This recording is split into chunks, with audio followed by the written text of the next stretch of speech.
Good morning, dear students.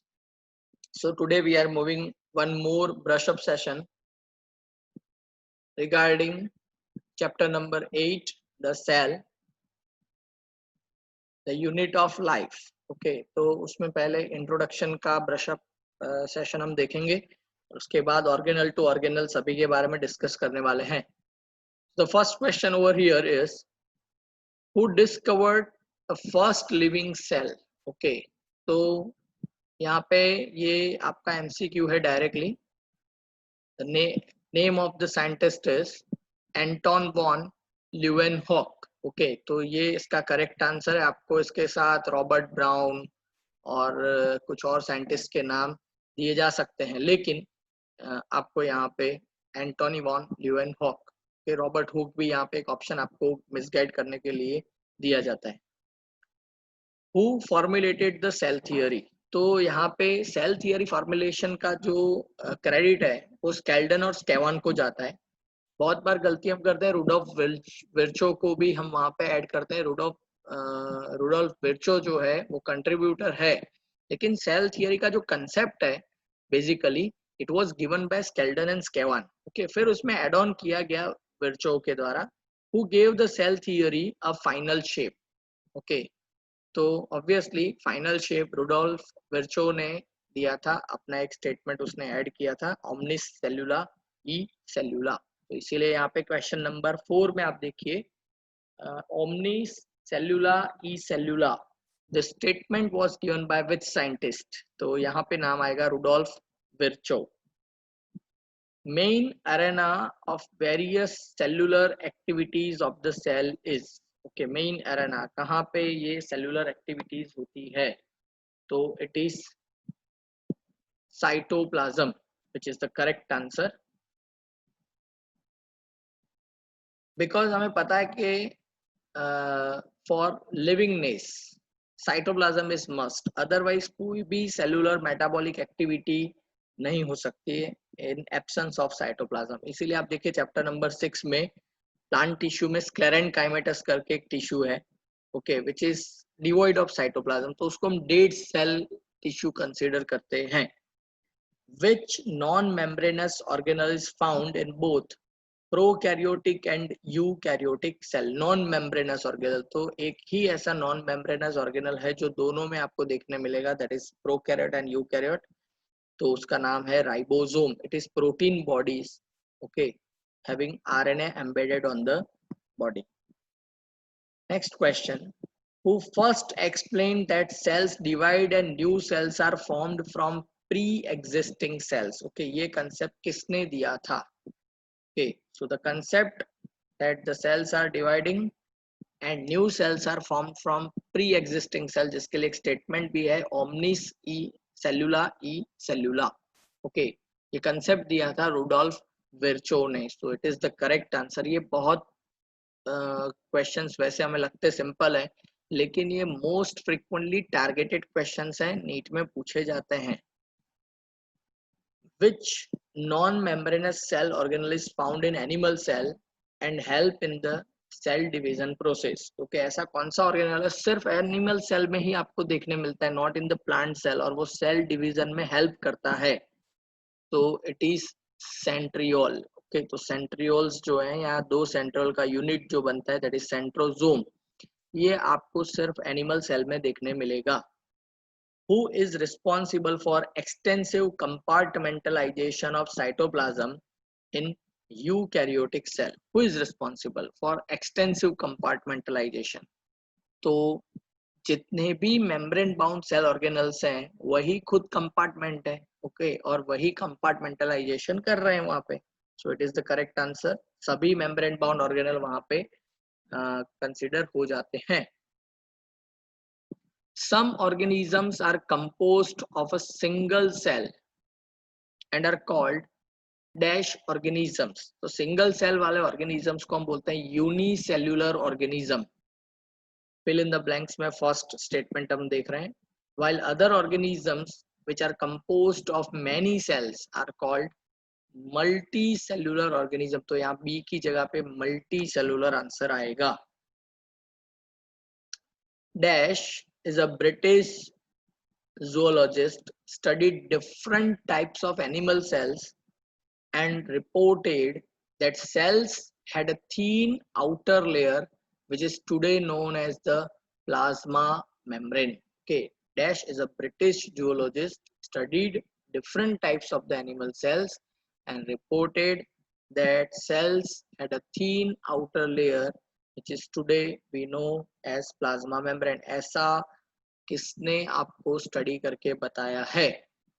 ऐसा कौन सा जोलॉजिस्ट है? तो सेल थियरी में ही ऑलरेडी कंसिडर हो चुके हैं ये थियोडोर स्केवान। ओके, थियोडोर स्केवान ने ये आपको बताया कि एनिमल सेल्स जो हैं कि उनका आउटर लेयर जो है okay which is very thin and made up of cells. Okay, sorry the cell जो है तो cells are having outer layer thin membranous outer layer जिसको आज हम प्लाज्मा मेम्ब्रेन कहते हैं। Cell that has membrane bound nucleus is called dash। जिसका membrane bound nucleus है उन सेल को हम बोलते हैं यूकैरियोटिक सेल, और जो cells which lack membrane bound nucleus is called prokaryotic cells. Okay, तो कुछ सेल्स को हम membrane bound बता रहे हैं ओके और कुछ सेल्स जो हैं उसके पास membrane लेस न्यूक्लियस है उसको हम बोलते हैं प्रोकैरियोटिक सेल। मेम्ब्रेन बाउंड है उनको हम बोलते हैं eukaryotic cell.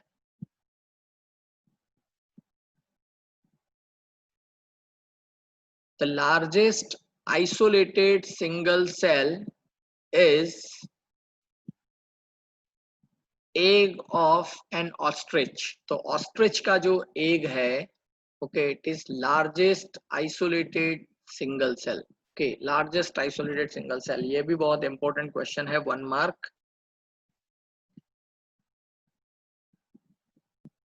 Anything true and false वाले कुछ स्टेटमेंट हम देख रहे हैं। Anything less than a complete structure of a cell does not ensure independent living. क्या ये सही है या गलत है? ओके, सो ऑब्वियस है कंप्लीट स्ट्रक्चर ऑफ सेल नहीं है तो उसको हम लिविंग कंसीडर नहीं करते हैं।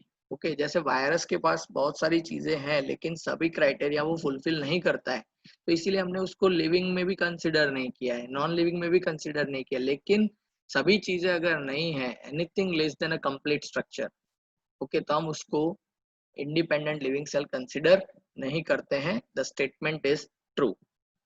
Cell is the fundamental structural and functional unit of living organism. ये तो डेफिनेशन है सेल की, तो ये कैसे गलत हो सकता है?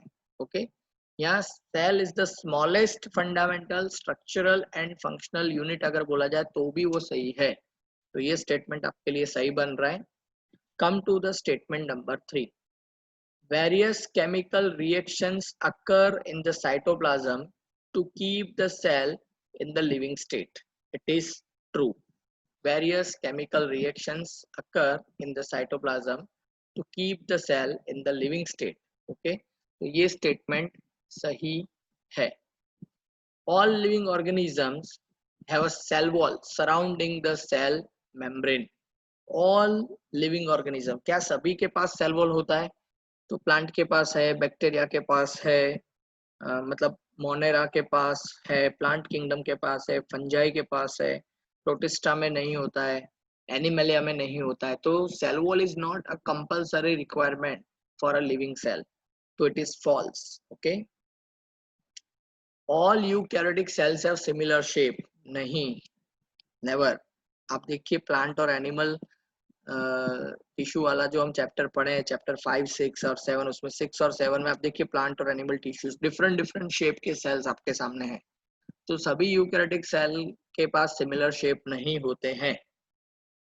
शेप ऑफ द सेल में very with the function they perform. Okay, तो क्या ऐसा होता है क्या सेल के फंक्शन के हिसाब से शेप चेंज होता है? याद करिए chapter number 7, columnar, cuboidal and squamous, सबके फंक्शन अलग है, सबके शेप अलग है, और इसीलिए हम बोल रहे हैं कि शेप के हिसाब से उनका फंक्शन डिजाइन हो रहा है। तो obviously with effect of shape यहाँ पे फंक्शन चेंज होने वाला है, तो स्टेटमेंट इज ट्रू। ओके, तो ये स्टेटमेंट भी सही बन रहा है। Now come to the cell wall part. ये हमने इंट्रोडक्टरी नोट कंप्लीट किया है। Now to the cell wall. Middle lamella is mainly composed of which material? तो middle lamella is mainly composed of calcium pectate. Calcium pectate का बना हुआ होता है. ओके, पैक्टिन एंड उसके साथ कैल्शियम एसोसिएटेड, तो कैल्शियम पैक्टेट ये मटेरियल होता है मिडल लेमेला का. बहुत इंपॉर्टेंट क्वेश्चन है ये नीट के लिए. In plants other than algae cell wall is composed of. Okay, algae में तो हमें पता है कि सेल्यूलोज है, लेकिन उसके अलावा हायर प्लांट्स में क्या होता है? तो cellulose, hemicellulose, pectin and somewhat amount of protein is also there. Okay, जबकि alga का जो cell wall है is composed of which material? Algae cell wall is made up, or algal cell wall made up of cellulose तो होगा ही क्योंकि ये plant है, compulsory requirement हो जाता है. फिर galactans, mannans and ये mistake से थोड़ा गलत लिख दिया गया है. It is CaCO3 calcium carbonate. Okay, CaCO3 deposition is also there algal cell wall mein. Okay, now come to the fill in the blanks type of the question. The cell wall and middle lamella may be traversed by dash which connect the cytoplasm of the neighboring cell. तो ये plant में करने की जरूरत है. Okay, plant में ऐसा possibility create की जाती है कि मिडल लेमेला को थोड़ा पंक्चर किया जाता है और वहां से दो सेल एक दूसरे के साथ इंटरकनेक्टेड रहते हैं, नेबरिंग सेल्स. तो the connection is known as plasmodesmata. Is known as plasmodesmata. The cell wall of a young plant cell, the A is capable of growth while gradually diminish as the cell matures and B is formed on the inner side of the cell.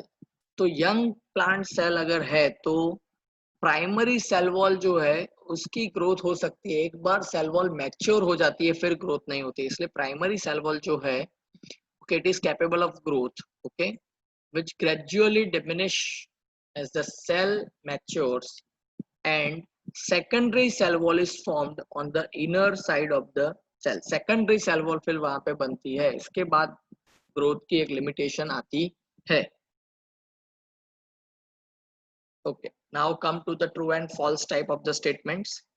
Cell wall do not only gives shape to the cell but it protects the cell from mechanical damage and infection. Okay, मतलब biological and mechanical दोनों तरह के damage से protect करता है.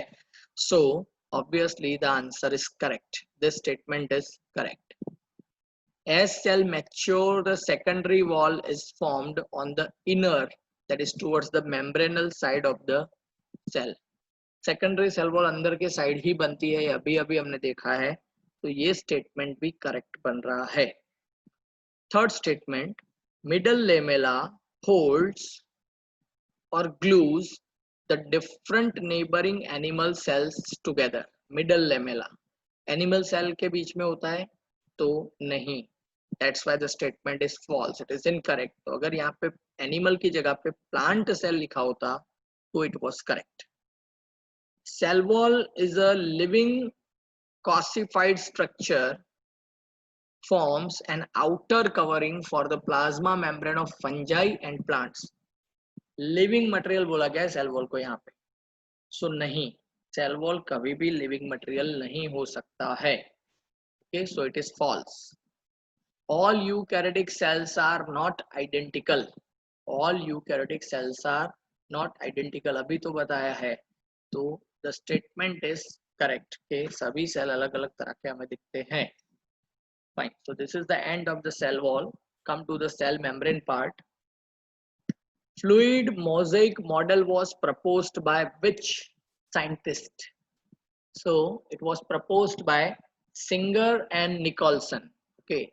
Fluid mosaic model was proposed by Singer and Nicholson. Sodium potassium pump is an example of which type of the transportation?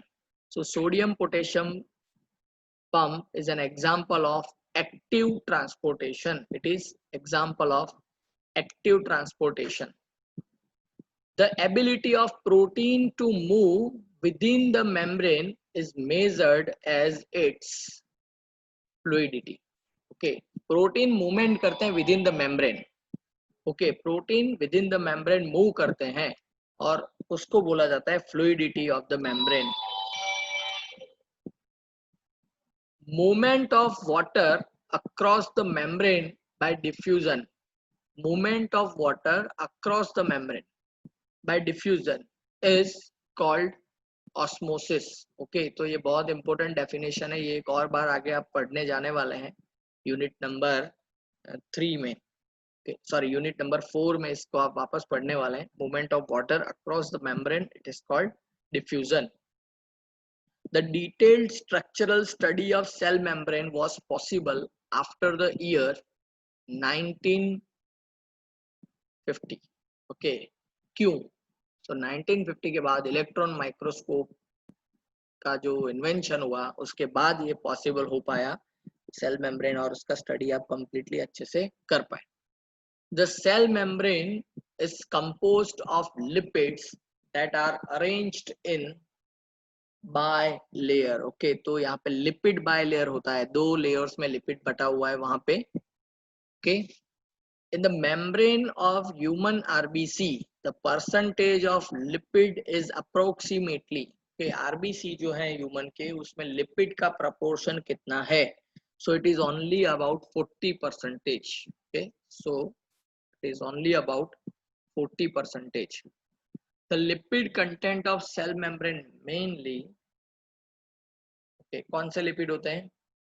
Lipid कौन से lipid होते हैं सेल मेम्ब्रेन में? तो हमें पता है फॉस्फोलिपिड्स, और आप इसको फॉस्फोग्लिसराइड्स भी बोल सकते हैं. Lipid component of the cell membrane phospholipids, और आप इसको फॉस्फोग्लिसराइड्स भी बोल सकते हैं. Cell membrane protein can be classified as integral or peripheral on the basis of what? Peripheral or integral proteins on the cell membrane on the basis of ease of extraction. On the basis of ease of extraction. तो सीधी सी बात है, peripheral जो है वो periphery पे रहने वाले हैं, सरफेस पे, तो एक्सट्रैक्शन उनका इजीली हो सकता है. और इंटीग्रल है जो एम्बेडेड हो चुके हैं इन द लिपिड बायलेयर, तो उनका एक्सट्रैक्शन इतना इजीली नहीं हो सकता है. That's why.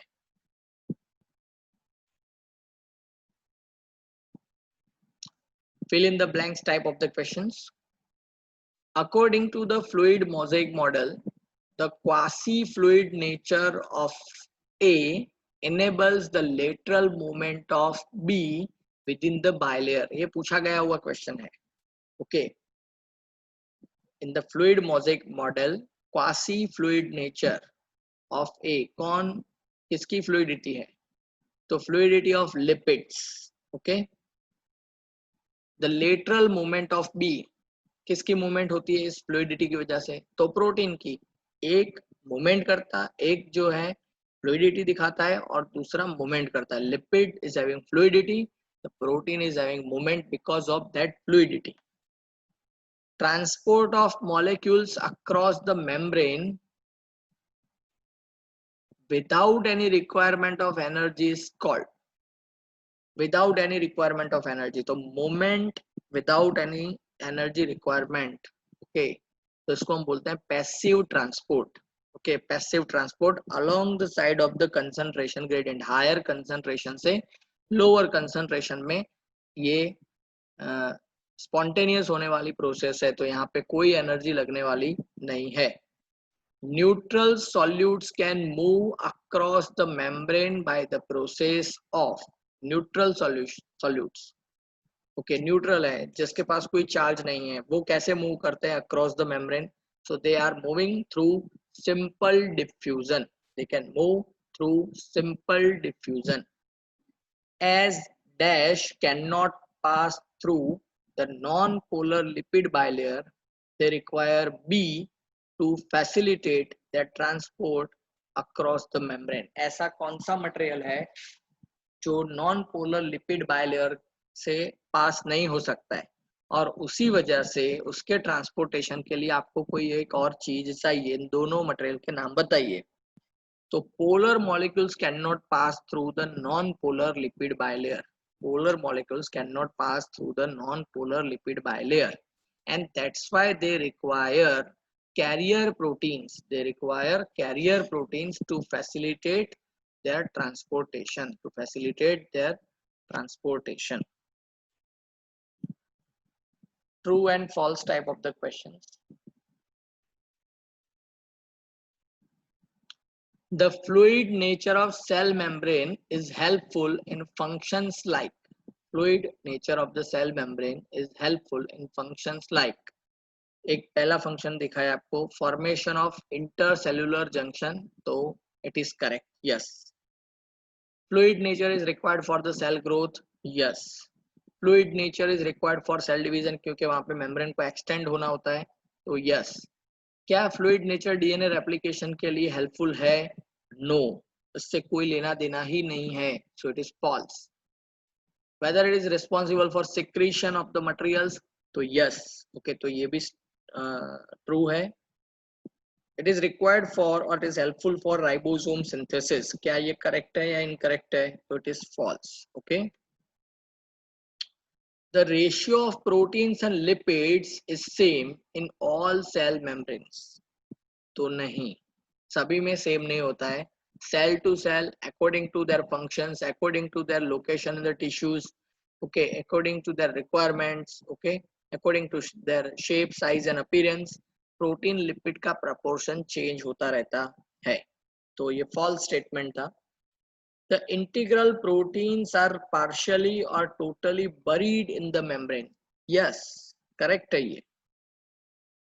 The lipids are arranged in the membrane with polar heads towards the inner side.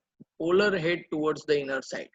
तो नहीं, ऐसा नहीं है। Polar heads exposed outside, okay, and जो नॉन पोलर टेल्स हैं वो एक दूसरे को सेंटर में फेस करते हैं। तो ये स्टेटमेंट नंबर जो 4 है ये इनकरेक्ट है।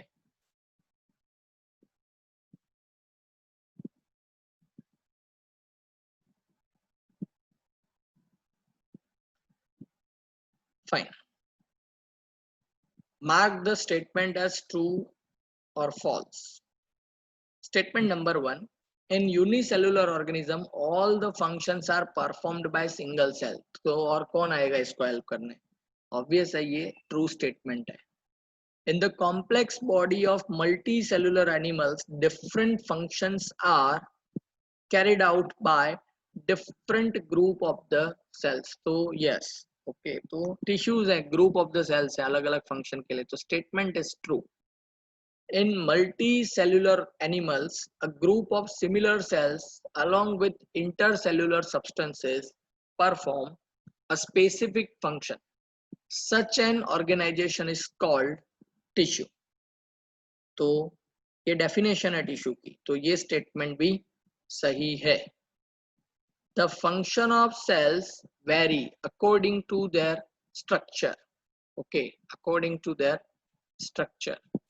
तो ये जो स्टेटमेंट है यहाँ पे भले ही फॉल्स लिखा हुआ है, बाय मिस्टेक लिखा हुआ है, ये स्टेटमेंट करेक्ट है। According the function of the cells vary according to their structure, उनके स्ट्रक्चर के हिसाब से सेल का फंक्शन चेंज होता है। जैसे हमें पता ही है क्यूबॉइडल, कॉलमनर, स्क्वैमस, इन तीनों के फंक्शन अलग अलग हो रहे हैं। तो मुझे पता नहीं यहाँ पे बाय मिस्टेक कैसे ऐसा लिख दिया गया है, लेकिन ये स्टेटमेंट ट्रू है। ओके, इसको मैं करेक्ट कर दूंगा ओरिजिनल फाइल में। फाइन।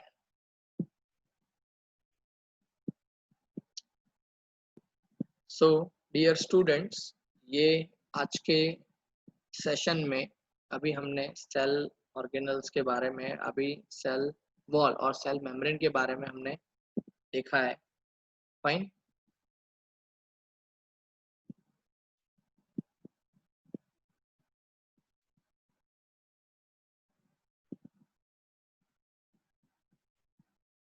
ओके,